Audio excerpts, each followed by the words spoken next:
Yo yo yo, salut les turfeuses, salut les turfeurs, bienvenue pour un nouveau pronostic de Benoît Requin. Ok, place au pronostic du quintet du samedi 27 mai, direction Enghien pour le prix du Rhône. Trop attelé, 2150 mètres, 14 partants en réunion, une course 3, indice de confiance 3 sur 5. Petit retour sur le quintet du jeudi 25 mai, il y a eu du trouble fait à l'arrivée. Cette vidéo, je la tourne avant l'arrivée du quintet de ce vendredi, je reviendrai dessus demain. Ok, c'est parti, on commence le pronostic et on commence avec le numéro 1, Bubble F, et on écoute l'entraîneur Thomas Malmqvist. Bubble F effectuait une rentrée après plusieurs mois d'absence, il y a 10 jours. Il n'a pu accélérer pour finir, mais son comportement a été honorable. Il va courir en amélioration. Sans être au top, il peut se révéler compétitif pour une place. Il s'est démarré très vite et sera à son affaire sur ce parcours et sur un profil plat. Je lui préfère Isla Jet, mais il n'est pas hors d'affaire. Eh bien, je pense aussi qu'il n'est pas hors d'affaire ce Bubble If. Moi, je l'ai gardé en bout de combinaison. Ce numéro 1, Nanaï. On passe au numéro 2, Gali Dugoutier. On écoute Thierry Duval d'Estaing. Gali Dugoutier était un peu fraîche pour sa rentrée et s'est montrée fautive. Elle va se présenter en forme, mais elle doit affronter des concurrents étrangers de bons 5 ans. L'engagement est favorable et l'autostart va l'aider à s'élancer. Elle va faire sa course, mais je pense qu'il y a des chevaux meilleurs qu'elle. Il est donc préférable de l'envisager pour les places. Là, pour le coup, je suis pas d'accord avec Thierry Duval d'Estaing, dans le sens où moi je l'ai gardé très haut. Donc voilà pourquoi je suis pas d'accord. Lui, il le voit plus en bout. Moi, je le vois plus là-haut. Je l'ai mis en troisième position. C'est le seul point de désaccord. Voilà. Ce numéro 2, Daisani. On enchaîne avec le numéro 3, Isla Jet. Et on écoute encore Thomas Malmqvist. Isla Jet a très bien tenu sa partie au début du mois à Abi dans une course de seul jument.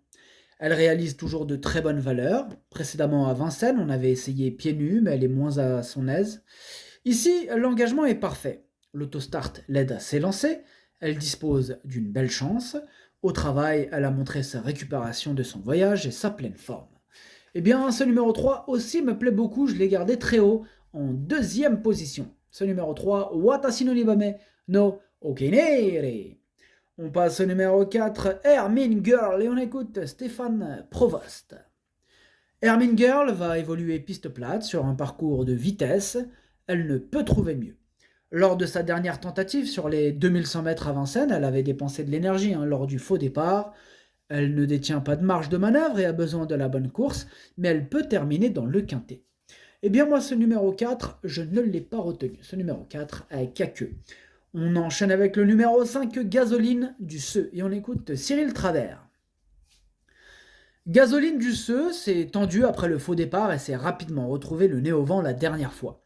Elle a logiquement faibli. Cette tentative lui a permis d'arriver au top pour cet engagement favorable. Elle s'était classée deuxième de Gaspard d'Angy l'an dernier sur ce parcours. Elle devrait se réhabiliter et jouer les bons rôles de ce quintet. Eh bien moi il me plaît bien ce numéro 5, en plus il a hérité d'un excellent numéro. Ce numéro 5, je l'ai gardé en cinquième position. Ce numéro 5, Do-I. On passe au numéro 6, Gold Mancourt, et on écoute Jean-Christophe Germain. Gold Mancourt avait été arrêté après une bonne saison dernière et un bon début d'année. Il a effectué sa rentrée le mois dernier, mais il n'a pas eu d'engagement favorable depuis. J'ai essayé de compenser en le travaillant plus sérieusement. Il s'était classé deuxième de cette même épreuve l'an dernier. Face aux jeunes, il n'aura pas la partie facile, mais j'y crois pour une place. Eh bien, moi, ce numéro 6, je ne l'ai pas retenu. Par contre, c'est lui le chef et le capitaine de ma petite liste des possibles casseurs de tickets repérés. Donc, attention. Ce numéro 6, Kiken. On passe au numéro 7, Galon de Vire, et on écoute Alexis-Philippe Grimaud. Galon de Vire se présentait de façon trop rapprochée dernièrement dans une course rondement menée. Son driver a préféré le retirer. Il a repris de la fraîcheur et un peu de poids et aborde cette épreuve dans de meilleures conditions. Il apprécie ce parcours, comme l'atteste son succès dans le quintet du 17 mars. Le lot est bien composé, mais sa place est dans les 5 premiers. Eh bien moi ce numéro 7, je l'ai retenu et en bout de combinaison. Ce numéro 7, Hachi. On enchaîne avec le numéro 8, Balsamine Font. Et on écoute Alexandre Abrivard. Balsamine Font a régulièrement déçu ces derniers mois. Elle se montre rarement sage. Samedi, elle bénéficie d'un engagement idéal au plafond des gains sur un parcours de vitesse qui va servir ses intérêts. C'est difficile de prévoir son comportement, mais il lui suffirait de se montrer sage pour prendre une part active à l'arrivée d'une telle épreuve. Ah, c'est son gros problème à ce numéro 8, Balsamine Font. Ah, la régularité ne fait pas partie de ses principales qualités. Avec lui, avec elle, pardon, c'est tout ou rien. Du coup, comme l'a dit Alexandre Brivard, elle se montre rarement sage, donc affaire d'impression. Moi, je ne l'ai pas retenu. C'est mon deuxième cheval de complément en cas de nous partons. C'est le numéro 8, Idomenoko Kai. On passe au numéro 9, Y de Ceylan. Et on écoute Christophe Jaël. Y de Ceylan avait bien travaillé durant toute l'année 2022. Il était fatigué à la fin de la saison. Après un break et une course de rentrée, il a repris le cours de ses bonnes sorties. Dernièrement, au niveau groupe 2, il s'est bien défendu. Il suit tous les trains. Désormais, il faut le cacher. En seconde ligne, il faudra compter avec un déroulement favorable. Si c'est le cas, il peut faire l'arrivée. Ben moi, il me plaît bien ce numéro 9. Je l'ai gardé assez haut, en 4e position. Ce numéro 9, Yomi. On enchaîne avec le numéro 10, l'Alto d'Ertal. Si on écoute Bart de Grave. L'Alto d'Ertal a fourni beaucoup d'efforts dans la première partie du parcours pour son retour à Vincennes. Une fois relayé, il a relâché le morse. Je n'ai pas trop d'engagement intéressant dans l'immédiat, aussi on court ici en seconde ligne. Il a bien récupéré de ses efforts et paraît bien. Cela dit, pour disputer les premiers rôles, ce sera compliqué. On va venir sur les autres. Eh bien, c'est lui mon gros regret, ce numéro 10. C'est lui mon cheval de complément en cas de non partant. Donc attention, possible cassage en vue. Ce numéro 10, Kokai. On passe au numéro 11, Crésus di Poggio. On écoute Jean-Michel Bazir. Crésus di Poggio n'a pas bénéficié d'un déroulement favorable dans le prix du Péreux pour son retour à Vincennes, devant longtemps trotter le nez au vent. Malgré cela, il a été très bon, j'étais fier de lui, il n'a rien lâché. Il va être à son affaire sur les 2150 mètres d'Anguin. Le profil plat va jouer en sa faveur, il est en seconde ligne certes, mais il détient une très bonne chance. Ah, il est chaud Jean-Michel avec son numéro 11, Crésus di Poggio. En même temps, c'est une première chance. Même en seconde ligne, il peut tous les battre. Moi, je l'ai installé en tête, ce numéro 11, Okineri. On passe au numéro 12, Instinct d'âme, mais on écoute Hansen Eric Bando. Instinct d'âme court proprement la dernière fois pour son retour à Vincennes.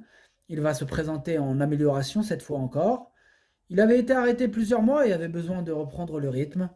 Je le sens mieux au travail. Bien sûr, en seconde ligne, il faudra compter sur un déroulement favorable, mais il peut se glisser à l'arrivée. Bien, ce numéro 12, moi je ne l'ai pas retenu, par contre il est en plein milieu de ma petite liste des possibles troubles faits, donc méfiance. Ce numéro 12, Kiken. On passe au numéro 13, Gilles Moore, et on écoute Daniel Delaroche. Gilles Moore a encore très bien couru dernièrement sur les 2100 mètres de Vincennes après avoir remporté son quintet. Il était assez loin au moment du sprint, il est resté au top et le tracé d'Anguin avec sa longue ligne droite va lui convenir. Il faudra encore négocier un numéro en seconde ligne, mais il a une belle carte à jouer. Eh bien moi ce numéro 13, je l'ai gardé, je l'ai mis exactement à la 6e position. Ce numéro 13, Dokei. Et on termine avec le numéro 14, Harvest de Bullière, et on écoute Benoît Vassard. Harvest de Bullière avait encore du gaz dans le dernier tournant avant de demander à souffler dans la ligne droite dernièrement. Cette sortie lui a fait du bien, il a gagné en condition depuis. Nous lui avons également changé son embouchure et il est mieux. Il sera cette fois déféré, il va courir en progrès et la 5e place semble à sa portée. Moi ce numéro 14 je ne l'ai pas retenu, par contre il est quand même à l'arrière de ma petite liste des possibles troubles faits. Donc méfiance, ce numéro 14, Kiken. Le pronostic ça donne 11, 3, 2, 9, 5, 13, As, 7. Merci d'avoir suivi cette vidéo. N'hésitez pas à mettre un pouce bleu si la vidéo vous a plu. Pour accéder à tous mes tickets pour la course du Quintet, rendez-vous directement en description de la vidéo. à jouer avec modération. Bonne chance, chopez-le moi, ciao.